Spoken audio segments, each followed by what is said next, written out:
প্রথম টেস্টে বাজে পারফরমেন্সের পর এবার পরশু থেকে শুরু হতে চলেছে দ্বিতীয় টেস্ট।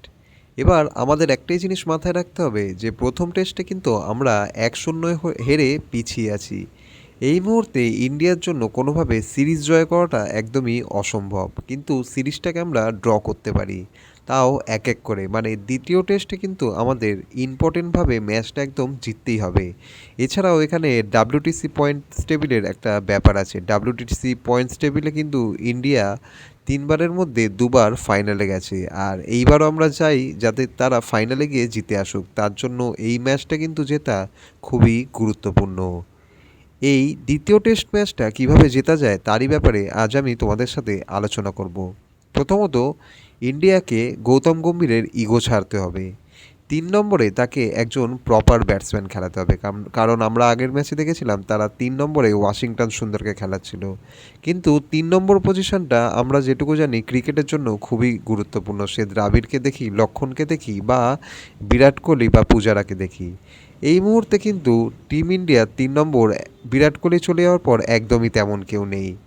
আমি একটাই কথা বলবো যে এখানে কিন্তু তোমরা পূজারাকে খেলাতে পারো বা সরফরাজ খানকে খেলাতে পারো, বা যদি তুমি এই দুটো চেঞ্জ না করতে চাও তাহলে কিন্তু এখানে করুণ নায়ারকেও গৌতম গম্ভীর খেলাতে পারে।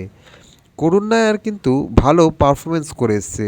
ইংল্যান্ডেও গিয়ে মিনিমাম 30-40 বা 50 রানের একটা সেট ইনিংস খেলেছে। এখান থেকে যদি একটা 3 নম্বর ব্যাটসম্যান সেঞ্চুরি করুক আর না করুক, মিনিমাম যদি 150 বা 200 বলে 50, 60, 70 রানের একটা ইনিংস খেলে, তাহলে কিন্তু সেটা কিন্তু টিমের জন্য একটা স্টেবল পারফরমেন্স দেবে। এবার আসি পিচের কথায়। এই মাঠে টেস্ট ম্যাচ কোনো দিন হয়নি, তাও ইন্টারন্যাশনাল। এবার কিন্তু ইন্ডিয়া প্রথম এখানে ইন্টারন্যাশনাল টেস্ট ম্যাচ খেলছে। এই মাঠে আইপিএলের অনেক ম্যাচ হয়েছে, ওয়ানডে টি-20 কিছু কিছু খুব সামান্য কটাই হয়েছে, কিন্তু এই প্রথমবার ইন্টারন্যাশনাল কোনো টেস্ট ম্যাচ হতে যাচ্ছে এই গুয়াহাটির এই মাঠে।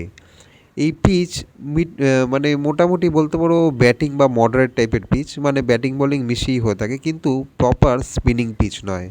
আমি একটাই কথা বলবো, গম্ভীর যেন ইডেনের মতো এখানেও ভুল না করে যে জবরদস্তি পিচে জল না ঢেলে পিচটাকে স্পিনিং পিচ বানানোর। সেটা কিন্তু নিজের ওপরেই শেষ অবধি ভারী পড়ে গেছিলো, কারণ আমরা সবাই বুঝতে পারছিলাম যখনই প্রথম টেস্টের টার্গেট 100 বা তার উপরে যাচ্ছিল, তখনই কিন্তু টিম ইন্ডিয়া ফোর্থ ইনিংসে আরও বেশি তাড়াতাড়ি কোল্যাপস করে গেছিলো। তার সাথে আসি, এইখানে কিন্তু একজন এক্সট্রা ফাস্ট বোলার খেলাতে হবে, মানে একটা স্পিনার কমাতে হবে।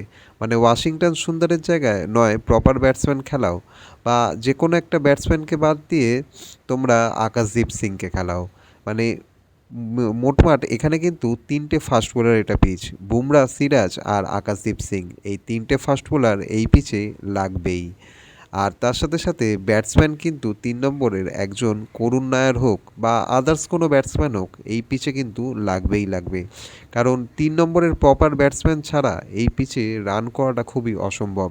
কারণ আমরা জয়সওয়ালকে দেখেছি, বারবার জয়সওয়াল ওপেনিংয়ে একদম সলিড স্টার্ট দিতে গিয়ে বা অ্যাটাকিং শুরু করতে গিয়ে কিন্তু বারবার সে আউট হয়ে যাচ্ছে। কেএল রাহুলের কথা আমরা তেমন বলবো না, কারণ কেএল রাহুল গত অনেকগুলো টেস্ট ম্যাচে ভালো পারফরমেন্স করে এসছে।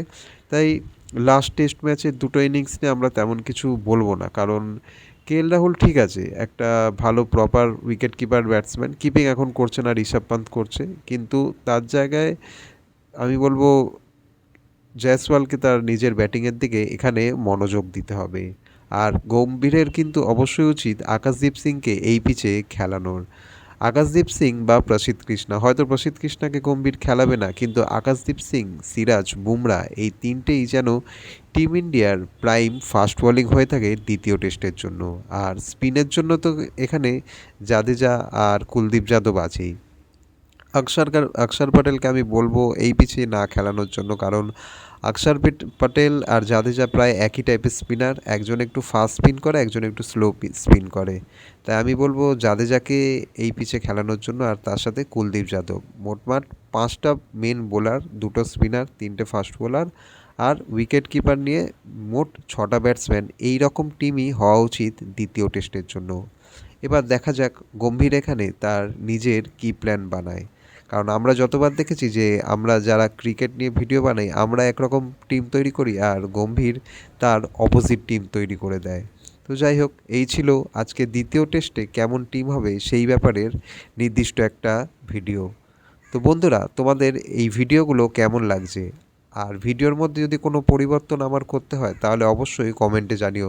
চ্যানেলটাকে সাবস্ক্রাইব করো আর ভিডিওটা অবশ্যই সবার সাথে শেয়ার করো। দেখা হচ্ছে পরবর্তী ক্রিকেটের আরেকটি টপিকের ভিডিও নিয়ে। আজকের মতো গুড বাই।